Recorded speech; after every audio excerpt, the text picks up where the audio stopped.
qui m'a frappé en arrivant ici, c'est finalement ce calme. On entend même les oiseaux à cette heure-ci. L'environnement est préservé, pavillonnaire, nous sommes dominants. On a cette sensation de respirer, de par aussi ce cadre verdoyant.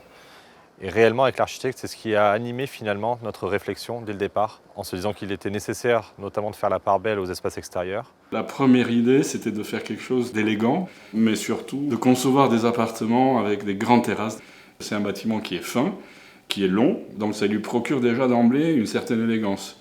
Nous avons souhaité offrir à nos futurs acquéreurs une résidence intimiste de seulement 27 appartements, qui vient s'inscrire dans le quartier des Hautes-Ginestières. Je fais partie des personnes qui souhaitent réaliser un investissement. C'est vrai qu'en période actuelle, une inflation et puis des rendements financiers traditionnels qui ne sont pas au rendez-vous, l'immobilier prend tout son sens. Le programme répond aussi à des typologies très différentes. On part du studio, on arrive jusqu'au T5, on arrive à une villa sur le toit qui est absolument somptueuse.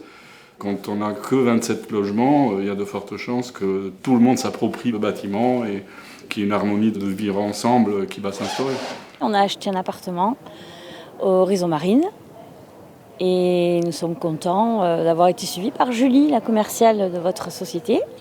On s'est renseigné quand même sur les nouveaux constructeurs et c'est parce qu'on s'est renseigné, on a vu que vous aviez une bonne réputation, vous avez fait plusieurs programmes.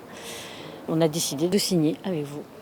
Outre la quiétude et le caractère préservé du quartier, le site offre une proximité immédiate aux zones de vie et d'emploi, à l'autoroute, à la mer, au commerce, mais également au vieux village et à la zone des plans de Vinoglobe. Selon les orientations, certains appartements auront des aperçus mer et d'autres des aperçus vers les collines. Le calme du quartier nous permet de traiter des espaces extérieurs ouverts, alors que si on était en ville ou près d'une voie passante, on serait obligé de traiter des espaces beaucoup plus fermés, beaucoup plus opaques.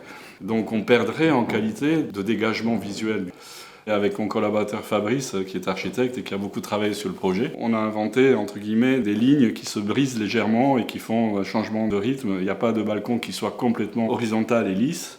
Et lors de la conception, nous avons eu à cœur de fabriquer quelque chose qui est quasiment du cousu humain. Je trouvais qu'être en location tout le temps, c'était un peu compliqué. À vrai dire, moi, je suis quelqu'un qui n'aime pas du tout payer la location. Donc, on s'est investi dans l'achat d'un appartement et voilà.